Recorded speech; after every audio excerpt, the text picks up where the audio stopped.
একটা ছেলে আর একটা মেয়ে দুজন দুজনকে মনে মনে খুব ভালোবাসতো, কিন্তু কেউ কোনোদিন কাউকে কিছু বলেনি। কিন্তু সত্যি তাদের ভালোবাসা তো পূর্ণতা পাওয়ার কোনো কথাই ছিল না, কিন্তু তবু পূর্ণতা পেয়েছিল। সেটা নিয়েই কিছু কথা আজকে আমার বন্ধুদের কাছে আমি বলবো।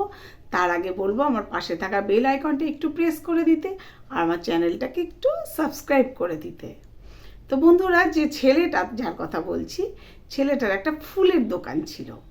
বিভিন্ন রকম ফুল নিয়ে ছেলেটা বসতো, বেশ সুন্দর একটা দোকান ছিল তার। আর সেখানে একটা মেয়ে আসতো মাঝে মাঝে ফুল কিনতে, মানে ঠাকুরের জন্য ফুল কিনতে। তা যাই হোক, প্রত্যেক দিন সে ফুলটা নিয়ে যেত, বাড়িতে পুজোয় দিত। এবার ছেলের মেয়েটা কী করতো, প্রত্যেক দিন ছেলেটার কাছে আসতো। এবার প্রত্যেক দিন তো ঠাকুরের ফুল লাগতো না, কিন্তু ও তবু প্রত্যেক দিন আসতো একটা গোলাপের জন্য। ও প্রত্যেক দিন একটা গোলাপ কিনে নিয়ে যেত, আর ওই মাঝে মাঝে ঠাকুরের ফুল নিত। তা ছেলেটা আস্তে আস্তে মেয়েটাকে একটু ভালো লাগতে শুরু করে।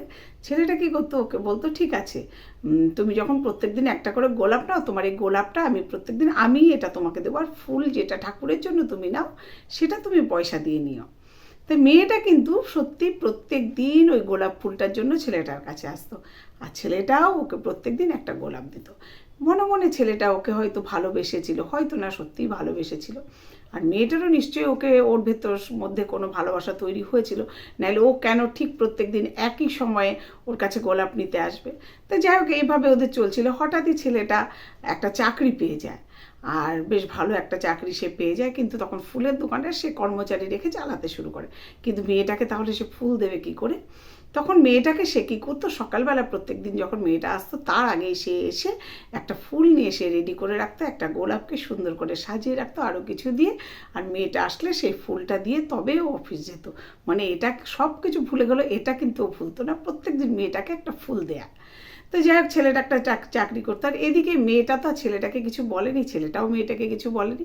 মেয়েটার বাড়ির থেকে মোটামুটি সম্বন্ধ দেখে মেয়েটার একটা বিয়ে ঠিক করে ফেলেছে। তাই যে বিয়ে ঠিক হয়েছে, সেই বিয়ের দিনে সমস্ত ফুলের যে কাজকর্ম, সেই অর্ডারটা দেওয়া হয়েছে ওই ছেলেটার দোকানে। এবার সেদিন ছেলেটাও থাকবে, যেহেতু মেয়েটার বিয়ে।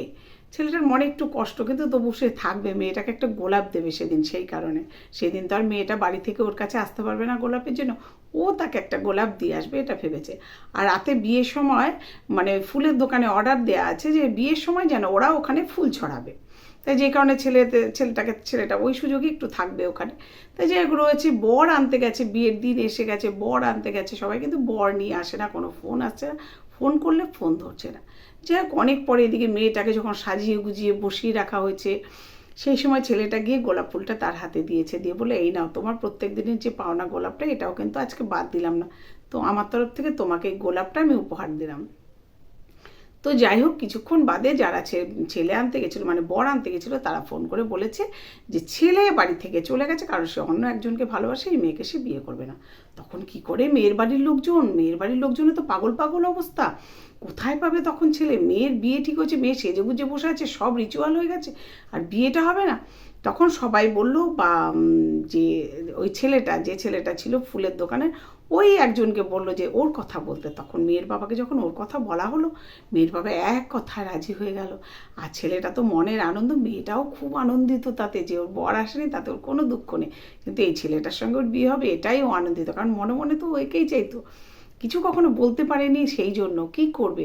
তো যাই হোক, তারপরে কিন্তু তাদের দুজনের বিয়ে হয়ে গেল। আর বিয়ের পরে তার পরের দিনকেও কিন্তু ছেলেটা তার দোকান থেকে একটা গিফট তাকে গোলাপ দিল। আর ফুলসজ্জার দিন রাতে ছেলেটা মেয়েটাকে বলল, দেখো আমি কিন্তু তোমার জন্য কোনো আংটি বানায় দিই, আমি তোমাকে যে প্রত্যেক দিন গোলাপটা দিই, সেই গোলাপটাই আজকে আমার তরফ থেকে তোমাকে উপহার। বলে ছেলেটা তাকে ঠিক একটা গোলাপ দিল।